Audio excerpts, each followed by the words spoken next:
temps d'avance.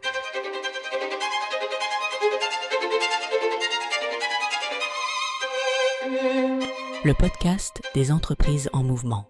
Bienvenue sur Temps d'avance, le podcast des entreprises en mouvement. Deuxième épisode de la série consacrée au transport, où nous accueillons Claire Dreyfus-Cloarec. Air France face aux compagnies du Golfe et au low cost, SNCF confrontée à l'ouverture à la concurrence européenne, pression environnementale croissante, attentes sociales exacerbées. Diriger ces entreprises, c'est naviguer dans une tension permanente entre compétitivité internationale et responsabilité nationale. Comment tenir une ligne stratégique quand chaque décision devient un débat public? Toujours avec Claire Dreyfus-Cloarec pour ce deuxième épisode. Bonjour Claire. Bonjour. Claire, Air France a dû affronter une concurrence internationale agressive et des mutations profondes du secteur aérien. Est-ce qu'on peut encore concilier, selon vous, compétitivité mondiale et identité nationale? La réponse ne peut être que positive, hein. Sinon, on ne comprendrait pas la possibilité et la volonté des pouvoirs publics et des dirigeants d'Air France à maintenir une compagnie nationale qui a traversé des épisodes compliqués.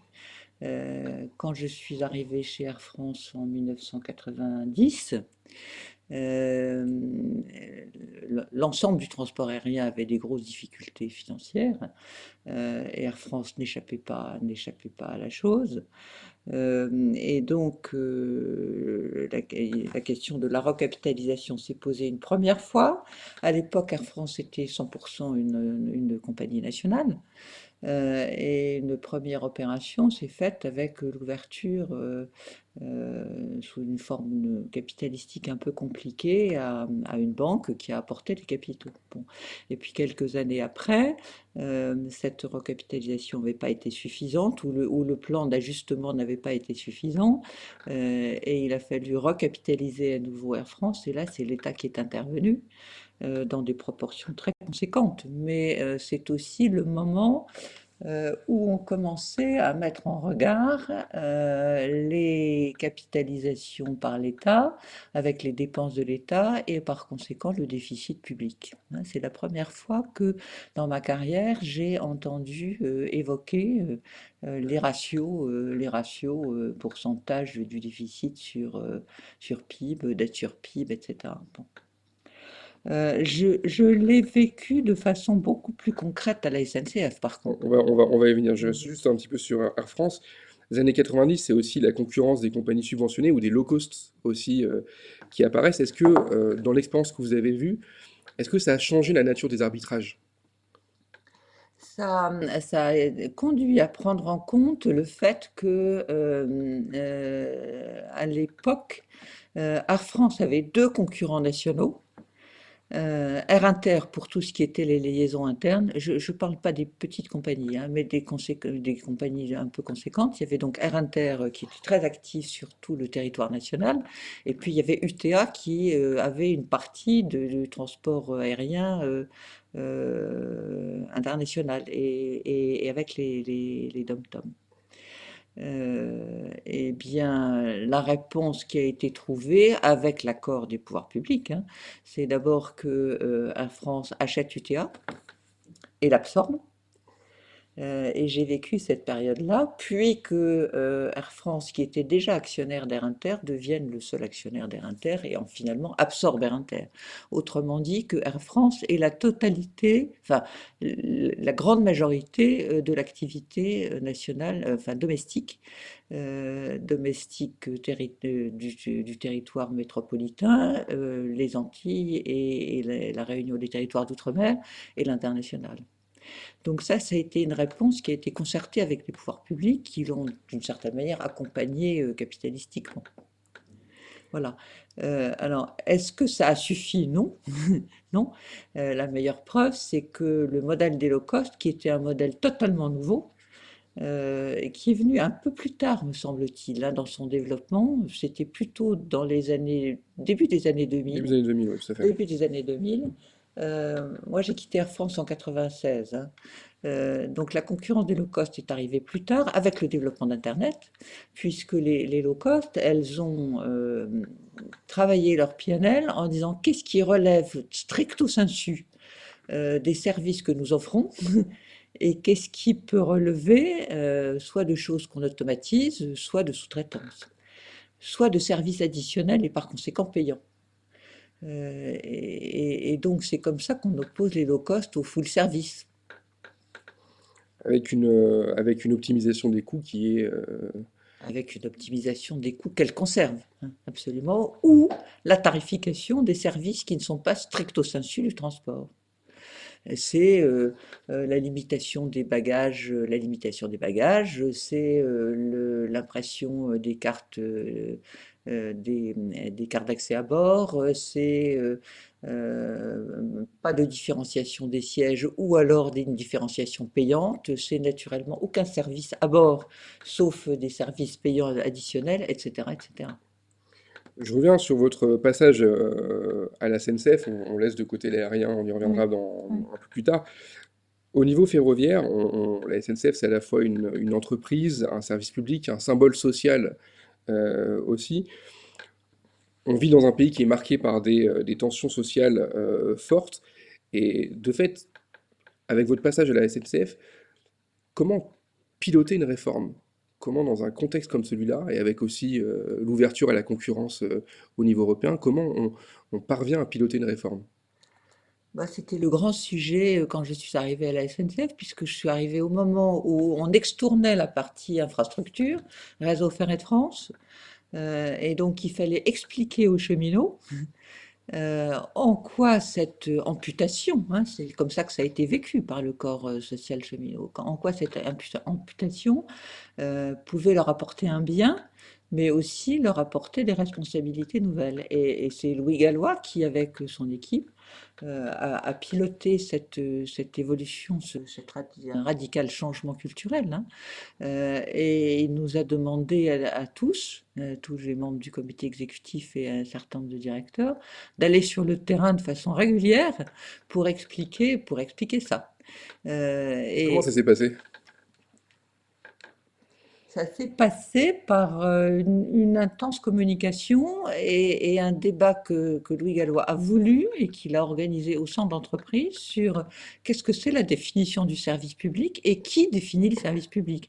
Les cheminots ayant traditionnellement le sentiment que la définition du service public, c'était eux, ce qui n'était plus tout à fait le cas, puisque donc l'État s'était manifesté par cette séparation de l'infrastructure et du transport, mais aussi, puisque ça date de la même époque, de la régionalisation d'une partie de l'activité et par conséquent du fait qu'on donnait aux régions le rôle d'autorité organisatrice, ce qu'elles ont fait avec un apprentissage, d'une certaine manière, de la part des régions, de ce que c'était que la définition du service public et de ses conséquences financières. Et d'une certaine manière, la SNCF a aussi été dans cet apprentissage par le fait que ce qui deviendra Keolis est rentré dans le groupe, puisque les gens de ce qui à l'époque s'appelait Via GTI et Cariane travailler avec des autorités organisatrices qui étaient les départements et les villes et les municipalités pour toute l'organisation de leur propre transport. Donc il y a eu cette volonté de la direction de l'entreprise, je redis, Louis Gallois, qui a fait un travail indispensable et magnifique, hein, de conviction et d'explication. J'ai une anecdote à vous raconter. Donc, je suis montée une fois, c'était un des privilèges, montée dans une cabine de conduite de TGV. Je pense que j'allais à Lyon. Et donc, papotage avec le conducteur du train. Alors d'abord apprentissage de c'est quoi leurs conditions de travail, qu'est-ce que vous pensez, etc., etc. Et puis discussion sur euh, le fait que bah, il fallait faire attention à ne pas réaugmenter la dette. On s'était séparé de la dette avec l'infrastructure, d'une grande partie de la dette avec l'infrastructure, et donc il fallait qu'on travaille à ne pas augmenter ce qui nous restait de dette. Euh, et je dis à ce conducteur, vous voyez, on a une dette, on a transféré une dette qui est l'équivalent de la dette de la sécurité sociale. Et ce conducteur m'a dit, oui, mais nous, on est un service public. Et donc, je lui ai demandé comment il considérait la sécurité sociale. Voilà. Donc il y avait un vrai travail pédagogique à faire, et je crois que sous la responsabilité de Louis Gallois, on s'y est tous attelés. Et c'est peut-être cette capacité de dialogue aussi qui a rendu la décision acceptable, possible aussi, puisqu'on a des exemples de conflictualité où justement les décisions on est bloqué, on est complètement bloqué. Bah, là où la SNCF a eu aussi des difficultés, c'est quand on lui a dit que la concurrence arrivait et que par conséquent il fallait qu'on s'y prépare. Et je me souviens d'une réunion des cadres dirigeants où certains exprimaient le fait que bah, ils étaient contre l'arrivée de la concurrence, et où Louis Gallois leur a demandé quelle était la bonne attitude du lapin au milieu de la route la nuit. Est-ce qu'il fallait voir arriver la voiture dans ses phares en ne bougeant pas, en disant je ne veux pas qu'elle vienne, ou bien est-ce qu'il fallait se dépêcher de bouger pour être sauf et sain et sauf. Voilà. Donc une préparation là aussi au fait que la concurrence arrivait et qu'il fallait qu'on s'y mette, et que en fait on avait plein d'atouts. On avait plein d'atouts. Encore faut-il s'en rendre compte. Et encore faut-il énoncer le fait qu'on en a, les désigner, les mettre en valeur et les renforcer, et puis travailler à se mettre d'équerre sur ce qui est moins bien ailleurs. Mais c'est un gros travail, mais ça a été fait, hein, ça a été fait. Et le résultat, c'est la SNCF qu'on connaît aujourd'hui. Alors SNCF comme Air France, ces deux entreprises ont connu des crises qui les dépassent, sanitaires, sociales, Ouais. sécuritaires, qui ont frappé de plein fouet le secteur des transports. Est-ce qu'elles révèlent ces crises-là une fragilité structurelle sur notre territoire ou une résilience insoupçonnée? On parlait tout à l'heure de nos compétences, de notre perception de nous-mêmes. Est-ce qu'il y a justement une meilleure appétence à accepter la crise et à l'affronter surtout? Moi, je pense que et Air France d'une certaine manière et la SNCF aujourd'hui, et je souhaite à la RATP la même chose, hein. Et je pense que nos grandes entreprises de transport ont des capacités de résilience qu'elles sous-estiment probablement un petit peu, hein. Mais Vous pensez à quoi par exemple? bah, je pense à ce qui est devenu la SNCF, aujourd'hui elle est l'objet de nombreuses critiques. Il arrive que quand il y a maintenant des appels d'offres régionaux, elle perd des positions acquises. Euh, mais elle en gagne aussi beaucoup d'autres. Et puis, elle a une politique commerciale dont certains peuvent se plaindre parce que le lead management, c'est quelque chose qui n'est pas encore rentré dans les mœurs des utilisateurs.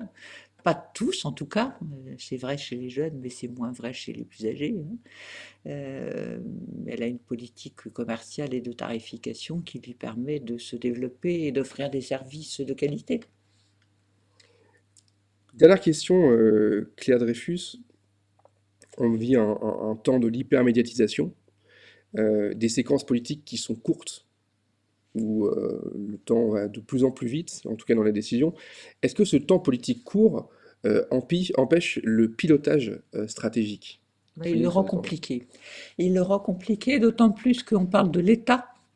Mais quand vous êtes une entreprise publique de transport, vous constatez assez vite que l'État, c'est des pouvoirs publics, et qu'il peut y avoir des logiques différentes au ministère des Transports, au ministère de l'Intérieur, au ministère des Finances, et que la direction de l'entreprise, il faut qu'elle sache aider ses pouvoirs publics à trouver des décisions qui assurent et contribuent à pérenniser l'entreprise.